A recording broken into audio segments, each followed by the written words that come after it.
Despertar Espírita, uma reflexão sobre o sentido da vida. Está começando mais uma edição do programa Despertar Espírita. E a partir de agora queremos, como sempre, partilhar com os nossos telespectadores, com os nossos seguidores, assuntos da doutrina espírita. Nesse estudo, nestas reflexões a respeito dos ensinamentos da doutrina espírita. E mais uma vez na companhia do Jorge Brandão, da Márcia de Faux, do Diógenes Chaves e do médico, palestrante espírita Adair Marques, que outra vez nos dá a honra, a alegria, o prazer da sua presença. E nós já vamos nos acostumando, cada vez mais com esta presença aqui. Tenho certeza que os nossos telespectadores e ouvintes e seguidores também. O assunto de hoje é mais um daqueles que se pode dizer, talvez, um assunto delicado, mas um assunto que eu considero simples pela abordagem e pelas lições, pelos ensinamentos que nos dá exatamente a doutrina espírita. E vamos começar com a pergunta para abrir, então, o nosso programa de hoje. Provocar o aborto é contra a lei de Deus? Qual é a visão espírita a respeito do aborto? Jorge Brandão, que sempre tem iniciado aqui as nossas reflexões. E mais uma vez agradecendo a presença do doutor Adair Marques. Obrigado. É muito importante, a presença do Dr. Adair nos dá também segurança, e essa questão da ciência, de andar de mãos dadas com a doutrina espírita é muito importante, e esse é um propósito, um propósito do espiritismo, de andar lado a lado com a ciência. Então nós vamos aqui falar hoje, sem apontar dedos, nós vamos falar sobre o aborto na visão espírita. É claro que nós não temos como fazer algo para convencer aqueles materialistas, que são, por uso do seu livre-arbítrio, são materialistas. Nós vamos falar e vamos defender a vida através da epistemologia da doutrina espírita para o que é espiritual. Então, Kardec nos coloca já em obras póstumas, uma frase que é muito interessante para a nossa reflexão. O Espiritismo não se impõe a quem quer que seja. Ele quer ser aceito livremente pelas forças das ideias e convicções, usando o que cada um possa usar o seu livre-arbítrio. Então é isso, nós vamos tentar defender a vida e falar sobre essa questão do aborto de uma forma muito simples, muito clara, E Kardec também traz, no Livro dos Espíritos, a célebre frase que é: nascer, viver, morrer, renascer ainda e progredir sempre, tal é a lei. Mas a lei só se cumpre se houver o nascimento. E é a partir desta base, desse princípio da liberdade do ser nascer, é que nós vamos hoje conversar e vamos hoje defender essa tese que defende a vida. Márcia? Pensar em espiritismo é conectar diretamente com a filosofia da reencarnação, da continuidade da vida, desse ser espiritual, em essência. Não tem como dissociar isso. Então, essa análise, quando se fala da possibilidade da vida, através da reencarnação, da continuidade do espírito a partir de um novo corpo que se forma, realmente precisa ser feita com os critérios adequados dentro da propositura que se estabelece em escala maior ali, O que é mais importante nesse processo reencarnatório, quais são as consequências desse processo evolutivamente para uma alma que começa uma nova etapa evolutiva, e certamente o resultado e a compreensão desse contexto nos leva a uma visão diferenciada da importância desse momento enquanto vida que se inicia ali, certamente, Então, algo que venha interromper, independente de circunstâncias, de contexto, de forma que se estabeleça, né, das conjecturas ali, da individualidade de cada um, se é certo ou não é, independente disso, qualquer coisa que interrompa um processo tão grave, tão importante na continuidade da vida que Deus estabelece para todos nós, como possibilidade a partir da reencarnação, é algo que gera consequências. E essas consequências, em maior ou menor grau, muito grave muitas vezes, né? Então eu acho que é nesse viés que a gente acaba tendo que direcionar a nossa abordagem conectada com a proposta espírita para que o esclarecimento aconteça. Bem como o Jorge coloca, a intenção aqui não é apontar o que é certo ou o que é errado exatamente de acordo com a postura individual de cada um, mas nós temos que trazer qual é a visão espírita desse contexto específico, vinculando a interrupção de uma vida a partir de um aborto. Tá certo. Bem, todos nós temos, evidentemente, né, aqui nessa mesa, uma visão espírita e a abordagem terá, né?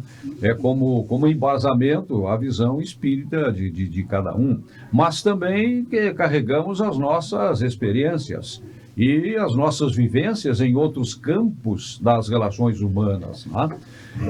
E nós tivemos, então, a visão espírita manifestada pelo Jorge, manifestada pela Márcia, teremos com certeza a manifestação do Diógenes, do Dr. Adair, mas com o Diógenes eu já quero puxar também um pouquinho outro aspecto, né, que vai ao encontro da sua atividade profissional, que é a de psicólogo. E aí, como é que se enquadra a questão do aborto na visão espírita e na visão do profissional que trabalha com as questões de ordem mental, emocional, Diógenes? Sim. É interessante primeiro, né, é importante primeiro dizer que provavelmente não existe uma unanimidade na área dos profissionais de psicologia de todos serem contra o aborto, né? Mas eu, dentro das minhas convicções, né, isso, né, para quem me conhece e para quem passa a me conhecer sabe que eu tenho minhas convicções espíritas, né, da doutrina espírita, eu tenho esse direito, por exemplo, de não querer atender alguém que venha procurar atendimento psicológico para ajudá-lo a abortar, ou vamos supor que mesmo fosse autorizado, não fosse crime, né? E pedir ajuda para fazer um acompanhamento psicológico para a pessoa poder abortar, né? Eu tenho esse direito de dizer não, né? Não quero acompanhar, porque dentro das minhas convicções de vida, eu sou contra o aborto. Mas respeitando a todos aqueles que são a favor, o meu questionamento é os efeitos psicológicos para quem aborta. Uhum. Né? Quais são as consequências depois do aborto? Como que vai ser isso para a mãe ou para o pai? Por quê? Porque a gente pode entender que no momento que a pessoa está querendo abortar, ela pode estar numa situação complicada da vida, ela pode estar profundamente envolvida emocionalmente com a situação, e neste momento a gente pode ter alguns impulsos, tomar algumas decisões impensadas, né? E futuramente, quando a poeira baixar, né, quando a pessoa tomar consciência talvez do que fez, isso pode trazer consequências psicológicas, né? Pode levar a uma depressão, enfim. Então, pensando nisso também, né, o quanto valeria. Então, isso é muito delicado, né? E é claro, através da doutrina espírita, a gente sabe quais são as consequências espirituais também do aborto, né? Talvez a gente vai falar aqui depois, das consequências espirituais para a mãe, para o pai, de quem faz o aborto, né, de quem o pai colaborando ali com a permissão do aborto. Então, no caso meu, como profissional, eu tenho esse direito de não querer atender, né, mas também entendendo que as consequências psicológicas que pode causar para a mãe depois que executa isso, né, que faz o aborto. Muito bem. Doutora Adair, talvez seja uma pergunta até simplória, desnecessária, né? Mas para a gente dar como ponto de partida e na sua primeira de muitas participações, de uma intensa participação aqui na discussão, né? Nas reflexões a respeito desse assunto, tecnicamente, o que é um aborto? Isso. Ele começou fazendo uma curva enorme para finalmente chegar no início. Né? Então, a gente que é professor, vamos começar pelo conceito, definição, o tipo, assim, né? Ele começou ao contrário, mas foi muito boa essa tua colocação, assim, né? Porque o que é o abortamento? O abortamento é a interrupção da gravidez, né, no caso que o seu aborto foi provocado, induzido, ela é intencional, né, de um feto, com a morte do feto inviável. Então, a interrupção da gravidez com o feto que se torna, então, inviável. Ele se torna inviável antes da 22ª semana. É como se considera tecnicamente. Ele tem mais ou menos 500 gramas, 16 centímetros de comprimento. Então, a interrupção da gravidez até a 22ª semana é o que nós chamamos de abortamento. Depois disso já é um parto prematuro. Se tu pegar uma criança com mais de 22 semanas e coloca ela em condições especiais, não conseguimos fazer ela sobreviver. Tem casos de crianças que sobrevivem, digo assim, fetos com menos de 400 gramas. Né? Nasceu vivo e a ciência, o cuidado nas UTI consegue recuperar. Né? Então, o abortamento seria antes da 22ª semana de gravidez. Bem precoce se chama quando é até a 12ª. Tardio quando é até a 22ª. Depois disso, já não se considera mais como sendo um abortamento, isso é a coisa mais séria. Né? Então, essa questão da 22ª semana, vocês acompanharam, há pouco tempo o Conselho Federal de Medicina estabeleceu, né, uma norma proibindo os médicos de fazerem a sistolia fetal, né, quando a gravidez ultrapassa a 22ª semana. Ora, tecnicamente, o que é a sistolia fetal? É matar o feto antes de provocar o abortamento. Nós não podemos retirar a criança viva lá de dentro, porque com mais de 22 semanas, se eu tirar ela viva, eu vou ter que colocá-la numa estufa para salvá-la. Está vivo, está respirando, está tudo, né? Então, proibindo. Isso aí deu uma polêmica bem grande, vocês acompanharam, né?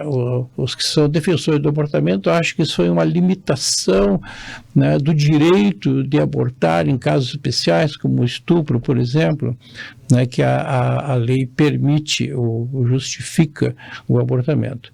Você sabe que na sistolia fetal o médico espeta uma agulha na barriga da mãe, entra dentro do útero e vai até o coração do feto, né, uma veia umbilical, e ali injeta a droga capaz de fazer a parada cardíaca. Então, até o outro dia está morto, bom, agora vamos tirar esse feto morto daqui. Não é uma coisa dramática, né, para quem faz isso. Né? Então, já puxando um pouquinho para o lado da medicina, a gente se forma baseado dentro de um princípio assim hipocrático. Hipócrates, ele tem um juramento que coloca o médico nessa posição. Nós estudamos, dedicamos toda a nossa vida, nosso conhecimento, nossa arte para salvar vidas.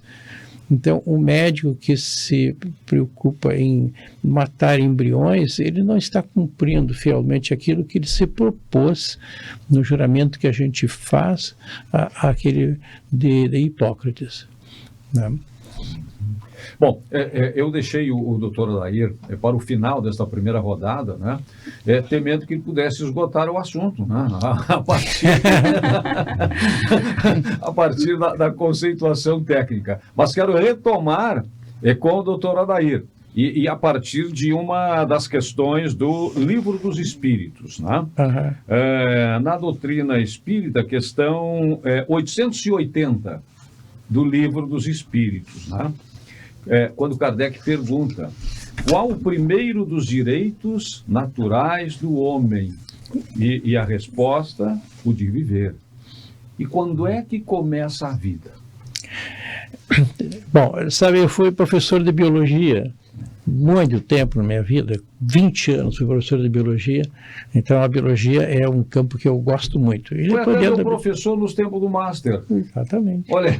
Foi de professor naquela época? Isso. Sim, muitos colegas, médicos e dentistas e tal, assim, passaram por mim, né, como professor de cursinho. Então, desde que eu entrei na faculdade para estudar e depois de formado, eu continuei dando aula sempre em biologia no Riachuelo e no Master. Então, a gente sempre considerou, e isso é real, que a vida começa no momento da concepção, em que um óvulo é fecundado por um espermatozoide. Naquele momento em que se forma o ovo, né? O zigoto, ali começa a vida. E a partir dali começam os processos de clivagem, de divisão daquela célula, que depois vai se implantar dentro do útero, e começa e continua então o processo da embriogênese. Então, para nós, tecnicamente, a vida começa do momento da concepção. Em qualquer momento, depois da concepção para frente, tudo é vida, né? Então, se nós interrompermos o processo, a sequência, em qualquer dessas fases, nós estamos interrompendo uma vida. E agora os colegas vão falar mais sobre a questão espiritual ligada a isso, e que esse encontro dos gametas não é uma coisa, como eu dizia nas minhas aulas de biologia, ocorre ao acaso, e que esse espermatozoide, dentro de milhões de espermatozoides, encontra aquele óvulo por acaso. Não existe o acaso. Aquele espermatozoide que fecundou o óvulo foi direcionado, escolhido, porque a sua combinação genética com a combinação genética do óvulo daria o padrão genético que aquele espírito que vai reencarnar precisa ter durante aquela nova encarnação. Então não é por acaso o encontro, não é o espermatozoide mais rápido ou mais lento, é o mais hábil, capacitado, equipado para aquele tipo de nascimento que a gente está preparando. E ali já existe o trabalho da espiritualidade, André Luiz cita isso em vários casos, né, que aquele espermatozoide que é o mais capacitado, ele também é energizado pelo plano espiritual para ser mais veloz. Exatamente. Ele foi preparado para isso.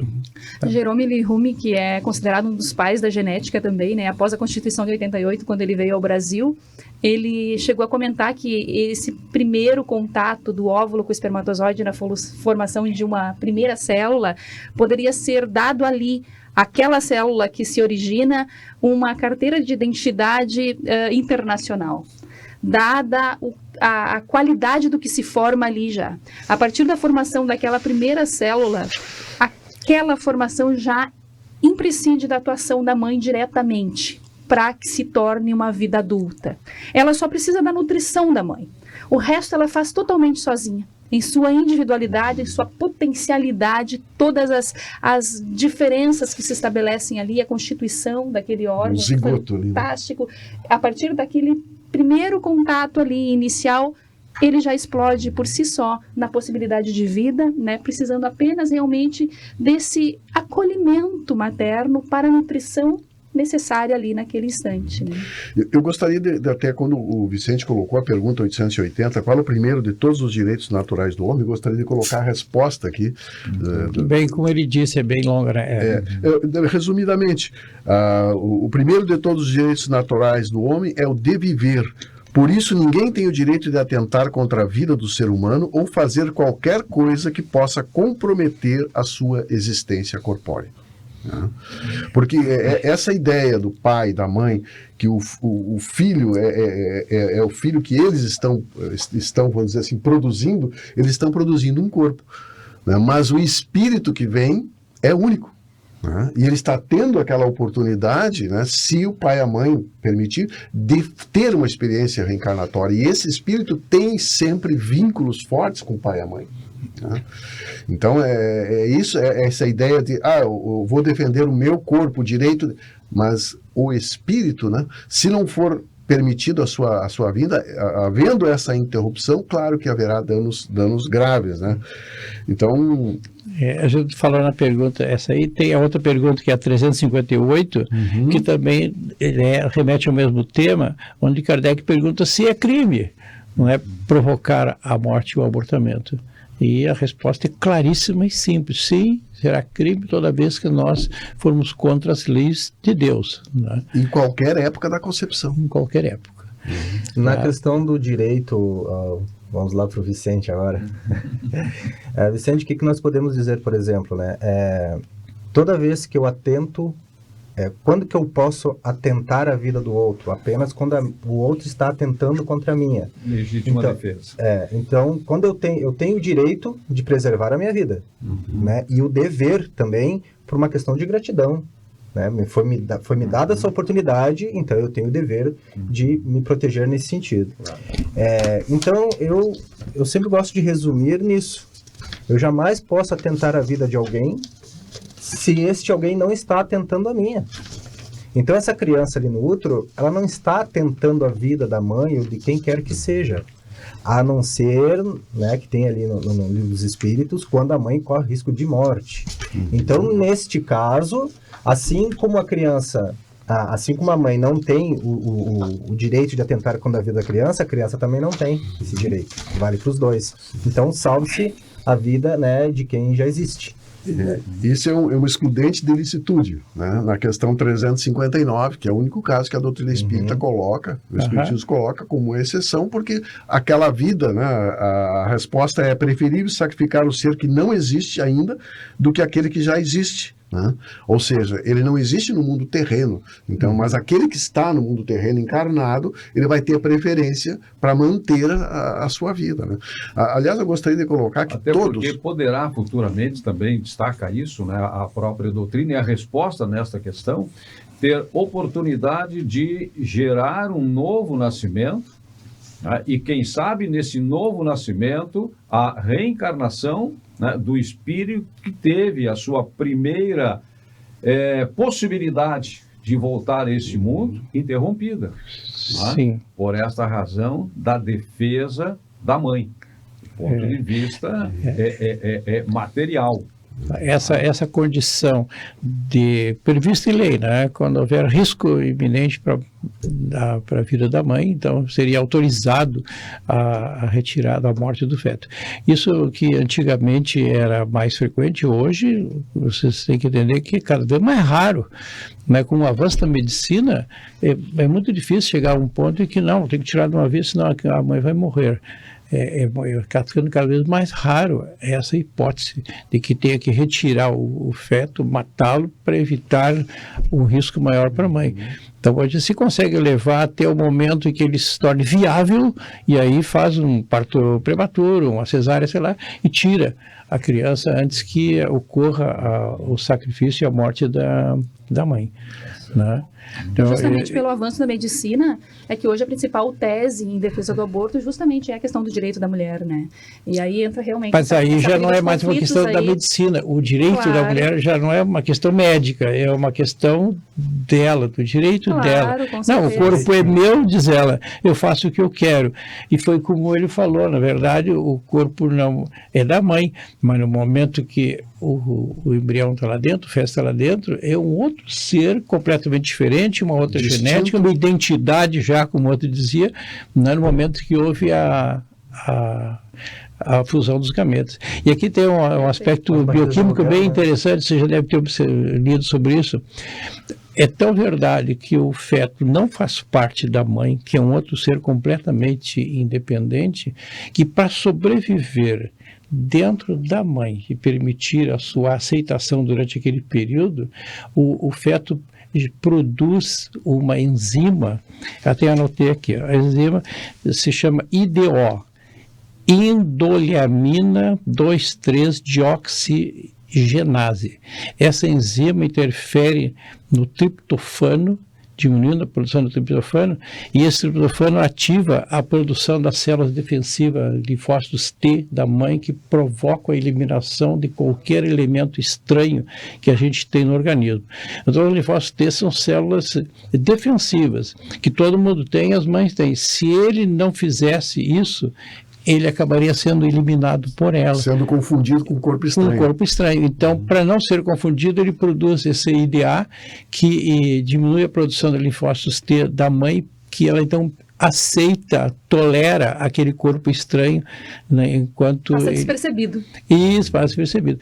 Isso é tão interessante, essa questão do IDO, que muitas doenças do tipo autoimune, que estão ligadas a esses linfócitos T, que atacam as células normais do próprio corpo, melhoram durante a gravidez por conta desse IDO. Né? Então, ele diminui a produção de linfócitos T da mãe e, com isso, ela também para de sofrer as dores da artrite reumatoide e das outras doenças autoimunes que ela tem. Aí, passada a gravidez, voltam os sintomas da artrite reumatoide. Então, seus linfócitos T voltam a aumentar a produção. É bem interessante. Mas, então, esse negócio do IDO é uma prova bioquímica de que não pertence à mãe, é outro ser que está lá dentro. Que já sabe se defender. E já está se defendendo também, né? Já tem Mas na questão esperteza. das barrigas de aluguel, que não carregaria o DNA da mãe de aluguel, né? Não há essa interferência, Verdade. sai a criança com o DNA dos pais ali, né? Que fizeram a doação. Sim, claro. Ou seja, não tem a interferência da mãe ali. Porque se fosse dela, teria uma interferência Puramente dela no nutrição. E a interferência emocional que a gente sabe, Claro, né? Vai ter claro, aquele claro. contato. Bom, e assim, já que estamos falando de genética, né, como a criança é dependente da mãe, porque ela tem da mãe apenas metade da bagagem genética. Então, ele é um estranho, porque a outra metade não pertence à mãe. Se fosse exatamente a mesma bagagem genética, eu acho que nem precisava fazer o IDO, né, porque ela ia aceitar, mas ela é um estranho, ela só tem metade da genética da mãe.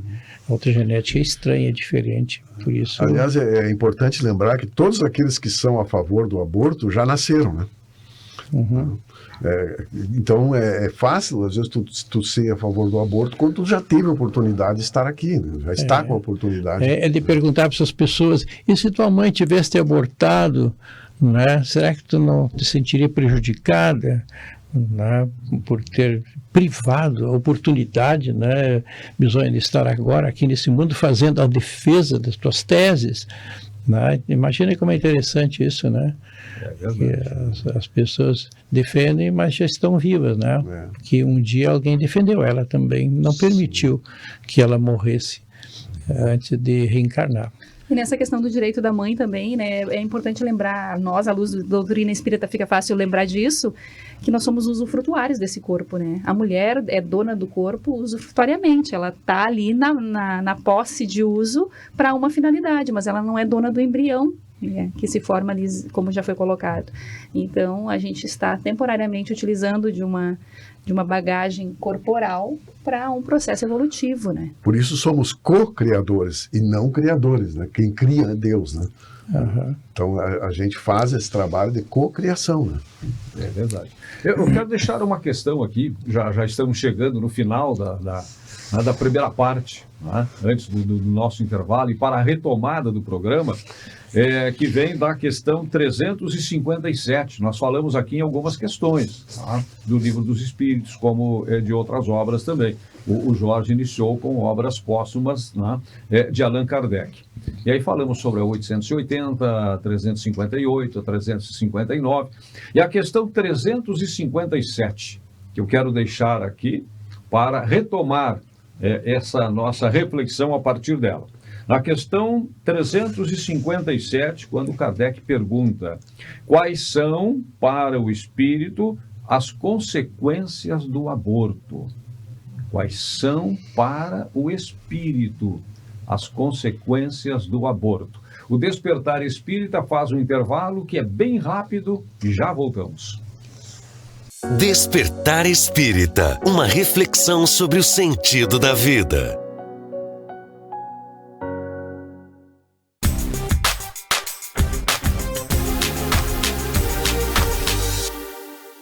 O município de Dilermando de Aguiar, localizado no coração do Rio Grande, tem a educação não apenas como uma prioridade, mas também como uma oportunidade para promover a sustentabilidade e a inclusão. Além disso, a rede municipal de ensino recebeu um importante impulso com a distribuição de uniformes completos a todos os alunos. A UBS São José da Porteirinha e a UBS Central são os pilares do sistema de saúde local, oferecendo uma gama abrangente de serviços para atender a população com atendimento médico diário na sede e equipe da Unidade de Saúde da Família no interior.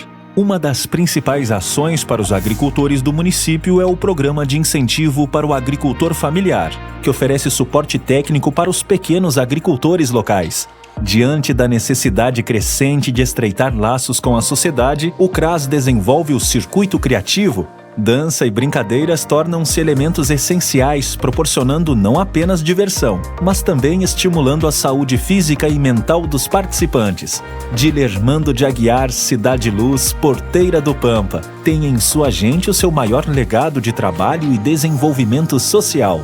Invista no município através do programa Cidade Empreendedora e Balcão do Cidadão.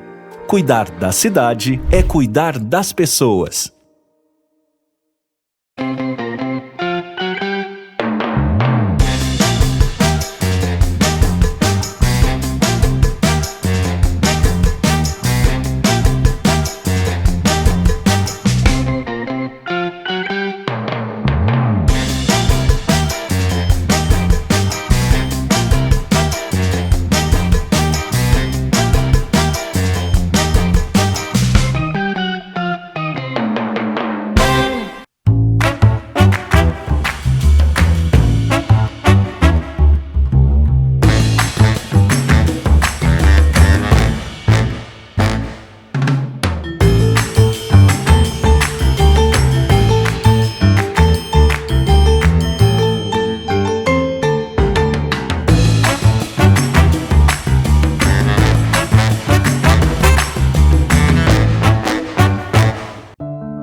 Por Todos Nós, uma campanha solidária. Vamos dar voz a iniciativas que estão ajudando a reconstruir nossa cidade e região e que dão esperança aos nossos corações. Escaneie o QR Code, conheça mais ações e ajude o coração do RS. Por Todos Nós, uma iniciativa do Grupo Diário. Está procurando um local para a realização do seu evento? No centro da cidade, o Avenida Tênis Clube conta com a estrutura perfeita para atender às suas necessidades. Formaturas, casamentos, festas de aniversário, palestras, convenções e muito mais. Contamos com diversos salões para todos os tipos de eventos. Confira em nosso site www.atc.esp.br ou ligue na Secretaria do Clube 30 3381 11. Faça agora sua reserva e garanta o sucesso do seu evento. Práticas sustentáveis. Atitudes que colaboram para um mundo sustentável. Separe corretamente os resíduos orgânicos e recicláveis. Procure economizar água. Desligue a luz e demais equipamentos eletrônicos quando não estiver em uso. Patrocínio. Corsã. Nossa água sempre acha um caminho até você. Prefeitura de Santa Maria. Apoio Colégio Adventista. Colégio Fátima. Shopping Praça Nova. Sustenbio Engenharia e Meio Ambiente. Ubra Santa Maria e Unicred Ponto Capital. Realização Grupo Diário. Despertar Espírita, uma reflexão sobre o sentido da vida. Estamos de volta com o Despertar Espírita, sempre trazendo reflexões a partir dos ensinamentos da doutrina espírita. O assunto hoje é aborto e as suas consequências, a sua visão, né, do ponto de vista espírita. E a pergunta que ficou no ar antes do encerramento do nosso primeiro bloco, antes da retomada do programa, vem da questão 357, quando Kardec pergunta para a espiritualidade: quais são, para o espírito, as consequências do aborto? Jorge Brandão. Bom, a resposta é bem objetiva, né?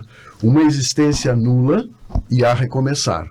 Porque a gente sabe, através do estudo da doutrina espírita, que no plano espiritual há um grande preparo, né? Há uma grande organização para que o espírito reencarnante possa chegar aqui. Então, tudo isso, todo esse planejamento, tudo isso fica perdido. E tudo isso teria que ser recomeçado. Então é tão importante que o Espírito esteja aqui na Terra, e eu coloco aqui a questão 230, com um complemento. Quando Kardec pergunta: o Espírito evolui no mundo espiritual? Aí a resposta é: pode-se melhorar, sempre de acordo com a sua vontade, mas é na existência corpórea que ele põe em prática as novas ideias adquiridas. Ou seja, é só através do nascimento, né, da permissão do nascimento, que ele vai poder colocar em prática e vai poder realmente evoluir. Ninguém faz aborto sozinho, né? Exatamente. E ninguém fica liberado também dessas consequências que trazem uma série de contextos, né, psicológicos, emocionais, sociais. Então, realmente há um grupo envolvido no processo muitas vezes, né? Aliás, eu tenho para mim, desculpa, doutora Daí, eu tenho para mim, né, que na verdade, a vida do ponto de vista médico, científico, biológico, tem o seu momento para começar, nesse processo reencarnatório, a ser vivido a partir, então, desse fenômeno, mas, para mim, tudo começa bem antes. Começa bem antes. Por isso não envolve só a mãe, não envolve só alguém que, em tese, esteja aqui diretamente vinculado a esta decisão. Mas, como a Márcia disse, envolve uma pleiade, inclusive de espíritos, porque nós voltamos para cá frutos de um processo reencarnatório, de um planejamento reencarnatório. E o planejamento reencarnatório não é decisão única, não é decisão minha ou de quem quer que seja. É decisão daqueles com os quais eu vou conviver nesta existência, familiares, colegas, amigos, nós que estamos agora aqui nos encontrando nesse espaço de discussão da doutrina espírita. Já sabíamos lá no nosso planejamento reencarnatório que num determinado momento nós teríamos esta função, esta missão para cumprir aqui. E envolve também todo o grupo, né, de espíritos com os quais vamos conviver no nosso trabalho, aqueles que vão nos facilitar a vida, aqueles que vão, em tese, nos dificultar a vida e que vão nos dar oportunidade também de crescimento, de vencer as nossas próprias limitações. Então, começa antes até da concepção, antes até da união de corpos, antes da união de corpos. É fruto de todo um planejamento envolvendo a espiritualidade. Isso do ponto de vista assim, biológico, se tu cultivar células em laboratório, elas formam uma pasta, tá, disforme. Mas quando ela se forma dentro do útero, né, dentro desse projeto, ele vai tomando o formato tridimensional espacial que é coordenado pelo próprio perispírito do espírito que vai reencarnar. Então ele já começa a participar do processo desde o início, né? Então, dentro da nossa visão espiritual, começa desde o início. No momento em que se juntou os gametas, ele já está participando junto, fornecendo o seu perispírito como modelo organizador biológico para dar o formato tridimensional daquela estrutura que está em desenvolvimento embrionário, né? Se tu desenvolver células de laboratório, ela não tem o formato do órgão, é uma plasta. Precisa daquele modelo energético representado pelo perispírito do reencarnante. E o seu colega, o Dr. Ricardo de Bernardi, não sei se o senhor conhece, que é médico e também é homeopata, e ele é palestrante internacional e tem 11 livros que ele escreveu sobre a questão da gestação e do aborto. Ele coloca assim, uma frase interessante: gestação, o ninho da reencarnação, o mais fantástico fenômeno de materialização de um espírito. É mesmo. E é incrível, né? É o processo mais mediúnico, mais longo que já se teve. Há uma incorporação ali. E quanto a essa questão, Vicente, que tu levantou também aqui das forças que muitas vezes querem provocar o aborto ou não querem que aquele espírito nasça, no Missionários da Luz, nós temos nos capítulos 13 e 14 o nascimento de Sigismundo, que é uma história muito interessante e que é algo de sucesso, né, onde a mãe interferiu diretamente e fez uma força enorme para que aquilo acontecesse. É muito bonita essa história, né? E aí no capítulo seguinte, no capítulo 15, tem uma história de fracasso que André Luiz cita, que é muito interessante, onde Cesarina, ela está determinada, mesmo no 7º mês da gravidez, a não ter essa criança. E ela faz de tudo, né, para que isso não aconteça. E aí os espíritos colocam que é muito importante que a mãe, porque a decisão da mãe, ela nunca vai, os espíritos não conseguem mover se ela está determinada. Se é espírito inferior que está influindo, se é o pai que não quer, se é outras pessoas, a espiritualidade ainda consegue interferir durante os sonhos e conseguem influenciar mas a mãe. Então eles pedem que a mãe faça preces, porque às vezes ela recebe uma pressão da sociedade, uma pressão do pai, uma pressão de alguém, mas que ela faça preces, porque amparo não vai faltar. Mas pensando, a gente falando de todos esses bastidores que se movimentam num processo de gravidez, enfim, né? O Vicente trouxe a espiritualidade, todo o movimento que é feito na espiritualidade, o projeto reencarnatório e tudo mais. A gente fica pensando da importância da mãe, do tamanho da importância da mãe, do pai também, nesse apoio, né, de estar junto, apoiando, porque pensa assim, quando a gente pergunta, principalmente isso acontece no Dia das Mães, né, quem é que te deu a vida? É natural que as pessoas digam, foi minha mãe. E na verdade não. Nós não temos esse poder de dar a vida. Quem dá a vida é Deus, né? Quem dá a vida é esse engenheiro que faz todo aquele processo de concepção. A mãe nos garante o direito da existência. Olha a importância. Ela nos garante o direito de existência. Por isso que quando Jesus diz honrar pai e mãe, nesse sentido de honrar mãe, é isso. Ela não nos abortou. O Raul Teixeira fala isso, né? Você, no momento que você nasce, você já está comprometido eternamente com essa gratidão com a mãe, porque ela te garantiu, ela cumpriu com a missão dela. E o pai junto ali, né, auxiliando, ajudando, confortando nesse processo. Então, olhem, se as mulheres, né, pensando assim, que talvez sejam a favor do aborto, se elas tivessem a noção dessa importância no processo natural de tudo, imagina, antes ela já está sendo preparada, o espírito já está rondando, já está entrando em contato com a família para ver onde é que ele vem, tudo, se aparece em sonhos, em pai, para mãe, aí de repente Sim. vem ali e às vezes num gesto impensado, não, vamos lá, aborta, tira, pronto, resolve o problema e segue a vida. Meu Deus, olha o que tudo está por trás. Doutora Daíra, eu gostaria que o senhor lembrar o senhor daquela moça que foi no seu consultório. É uma história real que o senhor já me contou. Sim, acho que já contei no programa. Mas aqui não. Não contei aqui? Não. Aqui não. Não? Ah, então foi num outro programa. Mas era um caso muito interessante, Bisonho. Eu estava atendendo e aí chegou no meu consultório uma paciente que vinha constar pela primeira vez. Jovem ainda, de 20 e poucos anos. Aí ela sentou na minha frente, eu anoto ali o nome e tal, e coisa assim. E quando eu estava escrevendo, ela olhou para mim e disse assim, doutor, hoje eu não vim nem para consultar. Eu vim só para lhe conhecer e lhe agradecer, porque um dia o senhor salvou a minha vida. Mas eu acho que era quando eu trabalhava no pronto-socorro, devo ter atendido essa criança lá, alguma coisa assim. Eu vou lhe contar, doutor, o que aconteceu. Há muitos anos a minha mãe morava no interior e estava grávida no primeiro trimestre e teve rubéola.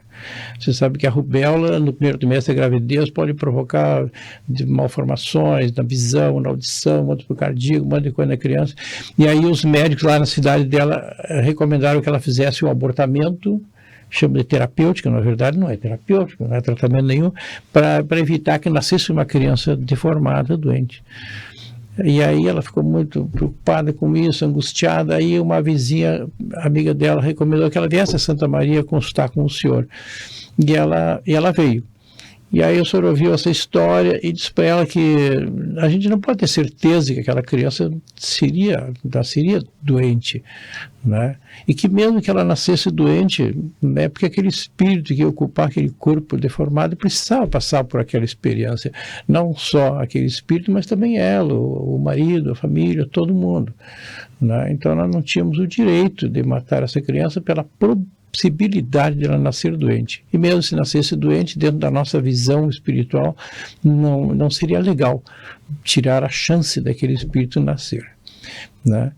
E aí ela se convenceu de que não devia retirar aquela criança. E antes dela sair, o senhor ainda disse para ela assim, e pensa bem que o pensamento da mãe é uma força extremamente poderosa. Então, mentalize todos os dias uma gravidez normal, uma criança sadia, perfeita, né, sem nenhum problema, né? E ela foi para casa, esqueceu o problema da rubéola, tocou a gravidez sem problema até o fim, e ao fim de 9 meses, doutor, eu nasci uma criança normal. E isso que ela veio me agradecer. Isso foi emocionante. Cada vez que eu falo nisso, é justo que se me emociono. E emociona a todos. Né? E independente da fé que ela professasse, o senhor teve a grandeza de expressar seu pensamento. Isso. Né? E tu sabe, Márcia, eu fico muito, muito agradecido por ter recebido naquela hora a inspiração para dizer as palavras certas para convencer aquela mulher a não fazer o abortamento, né? E bem como dizia o Hipócrates, que eu gosto muito de citar, o paciente só se cura quando tiver fé na deusa do seu médico.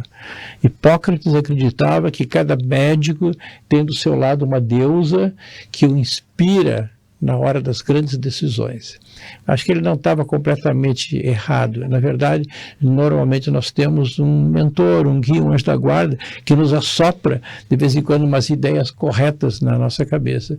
Então eu fico agradecido a esse mentor que me ajudou naquela hora a fazer a coisa certa.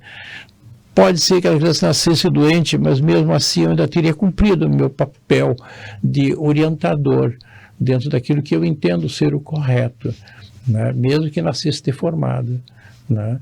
E aqui eu me lembro dessa situação do anencéfalo, que agora no Brasil é permitido por lei por um canetaço de uma ministra do Supremo, não foi o Congresso que decidiu, foi um canetaço que os anencéfalos é permitido então o abortamento, porque não vai durar nada, vai durar umas horas, uns dias, umas semanas e tal, então pode matar, pode destruir. Se ela tivesse, essa ministra, uma visão espiritual do fenômeno, então ela entenderia que aquele espírito que vai viver durante poucas horas ou poucos dias precisa passar por aquela experiência, e às vezes nem é só ele, é a mãe, é o pai, os tios, os avós e o próprio médico tem que passar por aquela experiência traumática, talvez para resgatar alguma coisa que ele está ainda pendurado na sua alma, né? Então, não vale a pena. Então, esse abortamento terapêutico, para mim, não tem nada de terapêutico. Isso é prejudicial. O doutor Ricardo de Bernardi, que é esse médico, e ele conta uma história que aconteceu com ele, dentro do mesma temática que o senhor colocou, que um casal espírita, ela foi diagnosticada com anencefalia, com feto anencéfalo. E aí foi recomendado o aborto, porque a chance era zero, né? E aí eles, como um casal espírita, disseram, não, nós não vamos fazer isso, né? E aí a mãe passou muita amorosidade para a criança, conversou durante todo o tempo, o pai também, e a criança realmente nasceu anencéfalo, e durou 84 horas apenas. Mas eles, numa sessão mediúnica, esse casal, depois de alguns meses, né, quase um ano depois, eles receberam a comunicação de Shirley, que era o nome que eles iriam colocar nessa menina. E ela disse, eu vim aqui para agradecer o gesto que vocês fizeram de amor, por permitir que eu resolvesse, meu perispírito se formasse, se completasse, porque vocês promoveram isso, por esse gesto de amor. E essa menina se manifestou e disse, daqui um ano, se Deus quiser, eu quero voltar para vocês. E ela voltou. Nasceu a criança absolutamente normal. Se preparem que eu estou voltando. Preparem aí que eu estou voltando. Sim, possivelmente esse espírito que encarnou como um anencéfalo tivesse provocado em si uma lesão muito grave, talvez um suicídio, por ser atirado uma ponte, esborrachou a cabeça, quer dizer, ficou com esse trauma, né, impregnado na sua alma, precisava repassar. Né, e é provável também que esse casal tenha participação no fato, porque nada realmente é por acaso. Esse casal, de alguma forma, estava também reparando tudo isso, porque eles tiveram algum tipo de participação. É isso. O senhor conheceu o professor James Pizarro? Sim. O professor James, muito conhecido. O professor James Pizarro também, esses dias, ouviu uma história dele, que ele estava falando até lá com vocês. E ele contou uma história assim também, que ele é professor universitário, né? E daí, na sala de aula, ele não lembra o que ele falou, ele não se lembra que tipo de aula ele deu, mas ele convenceu uma aluna a não abortar.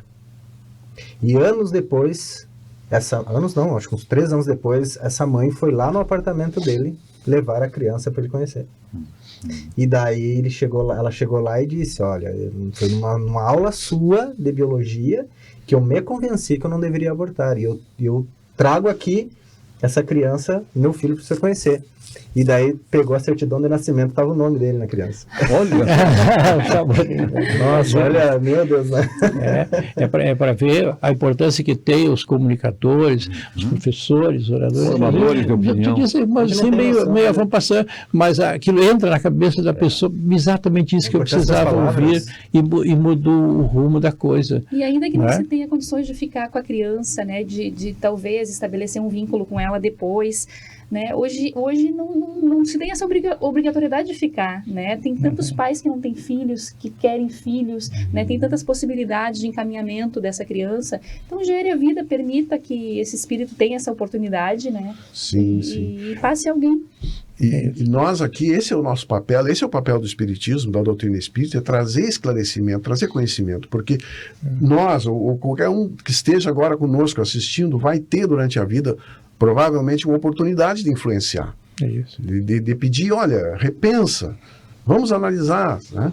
Porque a decisão de momento, né, como disse o George, às vezes uma decisão de cabeça quente é uma tendência sempre de tomar uma decisão errada, né? Até queria aproveitar o George para ele falar alguma coisa sobre um síndrome pós-aborto, o que pode acontecer não com o espírito que não nasceu, mas com a mãe e aqueles que provocaram o abortamento. Essas questões psicológicas e ligadas ao trauma Depressão pós-parto. O que acontece, do ponto de vista psicológico, a gente sabe, trazendo aqui um pouco da questão espiritual, né, porque às vezes pode ter alguma animosidade do espírito que está por vir e a mãe. Não se fechar. Então, às vezes a criança nasce, né, e talvez inconscientemente a mãe está percebendo ali que talvez vá ter um relacionamento não tão bom, enfim, mas ela pode sentir esse impacto daquele compromisso e isso interferir no humor dela, né? Mas a questão do aborto pós-parto é importante da gente entender a questão da culpa, né? A culpa, ela é muito importante, né? Da gente entender que toda vez que a gente toda vez que a mulher faz o aborto, ela está eliminando uma vida. Querendo ou não, aceitando ou não, ela está eliminando uma vida. E isso é um crime que fica na consciência. Eu interrompi a continuação de uma vida. E interrompendo a continuação de uma vida, fica aqui, algo a ser resolvido. E isso, né, pode ir aumentando, né, virando uma bola de neve, e lá na frente ela não conseguir suportar isso, né? E essa questão da família também, né, o quanto a família se compromete também quando ela incentiva, porque não é só a mãe que irá responder, mas toda a família, todas aquelas pessoas que se comprometeram naquele momento, que incentivaram, que disseram que não, deixa para depois, olha os teus estudos, né, tu vai estragar teu corpo, não é com a pessoa certa, olha o erro que tu cometeu. Então começa a jogar para tudo que é lado, e a última a ser considerada é a criança, como se ela tivesse uma responsabilidade nisso naquele momento. E isso pode acontecer da mãe, né, no momento que ela comete o aborto, ela entrar nesse processo de culpa depois, porque na verdade ela fez uma agressão no processo natural da vida. O processo natural da vida é o nascimento. Mas isso foi interrompido por um gesto impensado, muitas vezes. E às vezes a mãe é convencida, ela pode ser convencida, né? Assim, como de repente não teve a sorte de ter um Adair, né, que chegou na frente dela e trouxe essas palavras, né, de conforto e de convencimento. Mas às vezes outros podem convencer ao contrário e ela assumir essa responsabilidade de abortar e depois ter que responder sozinha.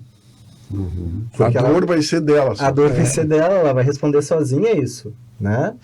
Então, pode acontecer isso sim, da pessoa por um sentimento de culpa, e a depressão está muito relacionada com a culpa, da autopunição, né? Porque junto com a culpa vem a punição. Bom, se eu sou culpado, eu devo ser punido. E daí, às vezes, tem até a dificuldade de engravidar depois.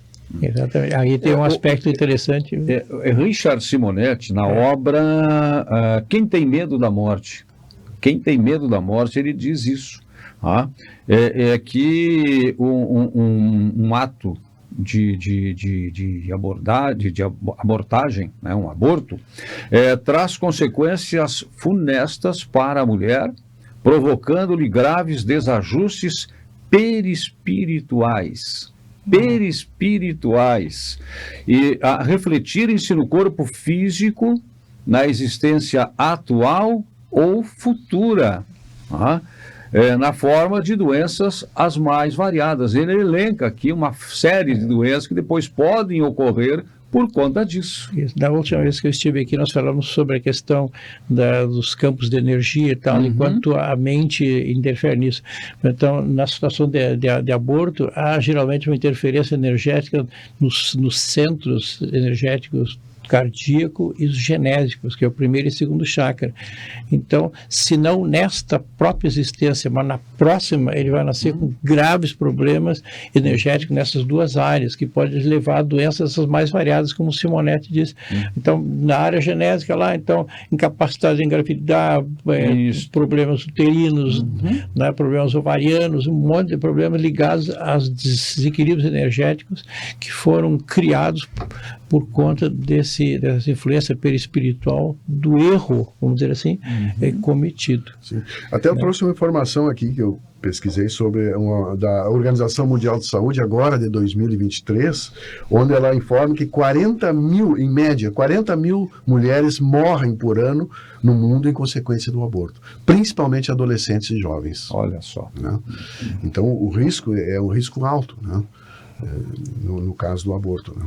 Algo bem importante que eu acredito que a gente não pode deixar de falar aqui antes de terminar o programa a gente sabe que podem ter mães que já abortaram e estão nos escutando. Aí o que dizer para elas? Né? O que falar para elas? Nossa, eu já fiz, e agora?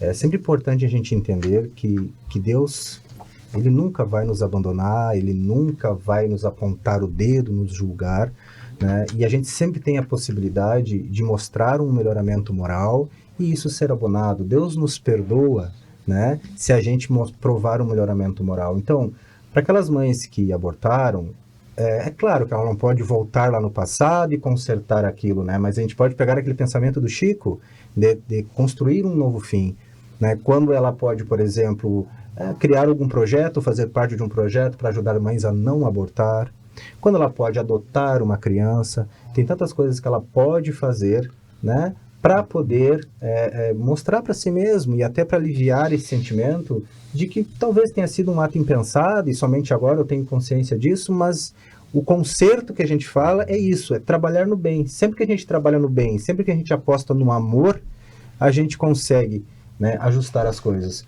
Não é está feito, não tem mais saída, eu estou condenada. Não, Deus não condena desse jeito, né? Deus tem uma conclusão, perdoe, Jorge, tem uma conclusão, inclusive, de um trabalho que eu também examinei, da Federação Espírita, que é exatamente o que o Diógenes acaba de colocar.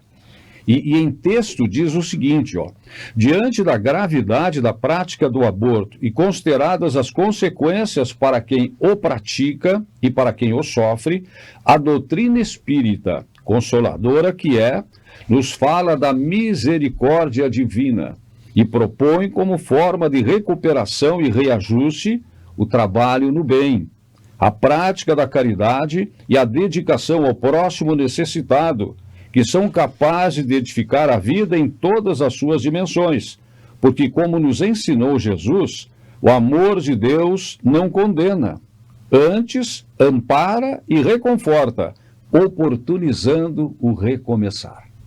Era exatamente isso, eu ia falar. Olha a sintonia, Então, terminou o nosso tempo, doutora Adair. Então, pedimos hoje, com a concordância, né, dos nossos companheiros, que deixe aí a nossa mensagem final. Isso, então eu agradeço a vocês a participação nessa mesa, tão bem acompanhado, aprendi coisas interessantes aqui, muito obrigado, e eu quero dizer para todas as pessoas, né, que observe isso e que procure pensar a questão espiritual, ética e moral do abortamento, e que dentro do possível evitem praticar isto, porque terá graves consequências espirituais, né, para aquele que não conseguiu encarnar e principalmente para aquele que provocou o abortamento. E aí eu coloco também nesse mesmo bolo o médico que fez o abortamento, ele também estará gravemente comprometido do seu ponto de vista espiritual. Mesmo que hoje ele seja ateu, um dia ele vai tomar consciência disso. E aí, nesse momento, ele vai ter que corrigir esses erros, né, em existências muito mais difíceis. Tá? Que Deus ampare a todos nós e ampare especialmente o nosso Rio Grande, passando por essa dificuldade tão grande agora. E se um coração foi tocado hoje com o nosso diálogo, então valeu a pena o nosso trabalho. Né? É verdade. Despertar Espírita termina aqui na sua edição de hoje, mas a vida continua nesta e em outras dimensões. Até o nosso próximo encontro. Meus amigos queridos que assistem o programa Despertar Espírita na TV Diário, no YouTube, Renato Prieto, o André Luiz do filme Nosso Lar 1, Nosso Lar 2, Os Mensageiros, meus amigos queridos do Rio Grande do Sul, da região central, de Santa Maria, eu quero fazer um convite que é muito importante. O programa Despertar Espírita vai fazer alguns programas para fazer um debate sobre o livro Os Mensageiros, sobre o filme Nosso Lar, em que vocês poderão tirar novos ensinamentos. Então, não deixe de assistir esses programas nos dias que eles forem apresentados. As informações serão dadas a vocês aqui no link ou aqui na frente desse bate-papo com vocês. Um abraço, assistam o programa, prestigiem todas as pessoas que divulgam a nossa bela doutrina codificada pelo nosso amado Allan Kardec. Parabéns, Despertar Espírita.